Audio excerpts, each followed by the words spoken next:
Il était une fois un fou de crèche. Il a réuni la plus grande collection au monde de crèches et d'automates avec près de 600 chefs-d'œuvre. Ce fou de crèche, c'est Paul Chaland. Après avoir été journaliste pendant 27 ans, un beau jour, il décide de devenir montreur de crèche, selon ses propres termes. Alors, comment en arrive-t-on là, me direz-vous? Rien de plus simple finalement. C'est en se baladant devant le Duomo à Milan que Paul Chaland est ébloui par une crèche mécanique exposée là sous un chapiteau, la crèche de Milan.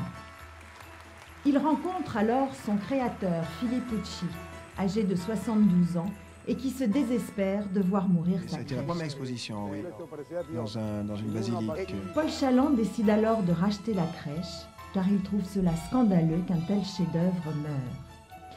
Et c'est donc tout naturellement qu'un fou de crèche est né.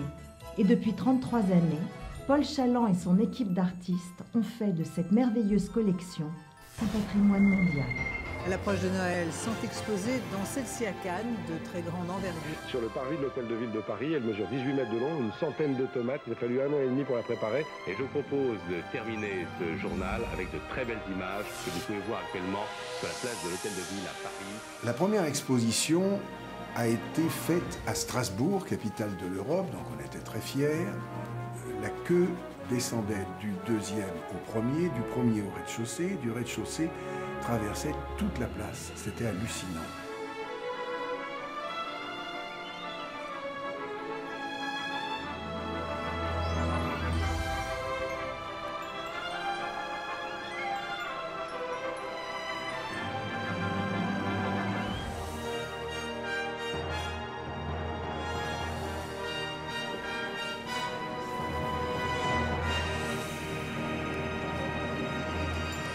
Le spectacle, à chaque fois, puisque ce sont des crèches que je baptise crèches-théâtre, avec un spectacle son et lumière, le spectacle a donc une importance tout à fait considérable. Le spectacle, c'est quoi? C'est de la musique, du texte et des voix. On a donc cherché à chaque fois d'aller vraiment au mieux, au top des créateurs.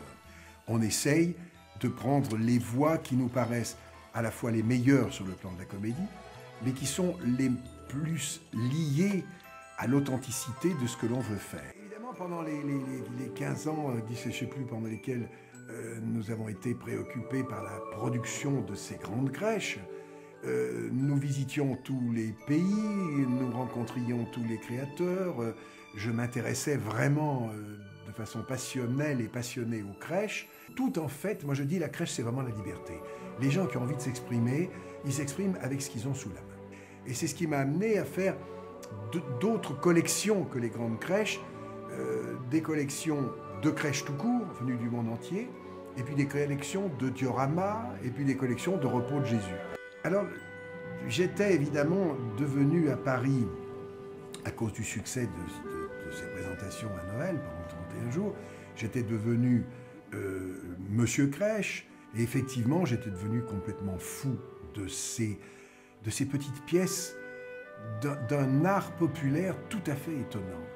Et alors, toute cette collection que j'avais accumulée, 500-600 crèches du monde entier, il y a 79 pays au monde qui font la crèche, je me suis dit, mais au fond, imaginons qu'elles arrivent en bateau ou en train et qu'elles sont dans des caisses d'emballage. Et nous avons donc, mon équipe constituée de 5 artistes, 2 femmes et 3 hommes, ont travaillé pendant 2 ans à réaliser ces boîtes qui sont en fait au départ des caisses d'emballage, mais qui sont devenues des écrins, que j'ai baptisés les Noëls du monde.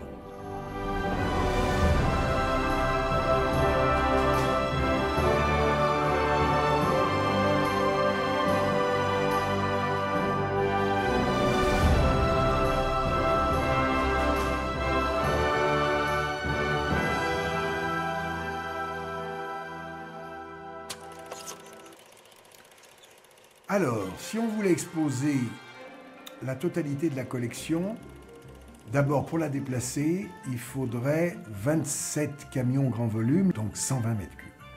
Ces 27 camions feraient une colonne d'à peu près 1 kilomètre de long. Chaque spectacle, chaque crèche, à elle seule, représente à peu près 400 mètres carrés. Quant au Noël du Monde, c'est la même chose, il en faut encore 400 ou 500, et puis les dioramas, c'est la même chose. Enfin, je suis incapable de chiffrer parce que de toute façon, non, c'est impensable. Pour terminer ce journal, maintenant, on va bien évidemment parler de Noël et de ses préparatifs. Vous avez peut-être installé un sapin de Noël chez vous. Et un peu partout, il y a aussi des crèches. L'une des plus belles a été installée hier soir sur le parvis de l'hôtel de ville de Paris. Tradition respectée à la mairie de Paris pour la 10e année consécutive, la municipalité présente sa crèche de Noël. Cette année, elle rend hommage à Saint François d'Assise. Je vous propose de terminer ce journal avec de très belles images de la crèche de Venise que vous pouvez voir actuellement sur la place de l'hôtel de ville à Paris. On va cliquer sur une belle image qui fleurent les fêtes de Noël. Regardez, une crèche des Andes vient d'être installée devant la mairie de Paris. Une image de la crèche de Paris qui a été dressée hier sur le parvis de l'hôtel de ville. Cette année, la crèche évoque le vieux Paris. La mairie de Paris propose une crèche géante sur le parvis de l'hôtel de ville. Cette année, on a fait appel à des artistes de Cracovie, en Pologne. À l'approche de Noël, les crèches traditionnelles sont exposées, dont celle-ci à Cannes, de très grande envergure. Une des plus belles a été installée hier soir sur le parvis de l'hôtel de ville de Paris.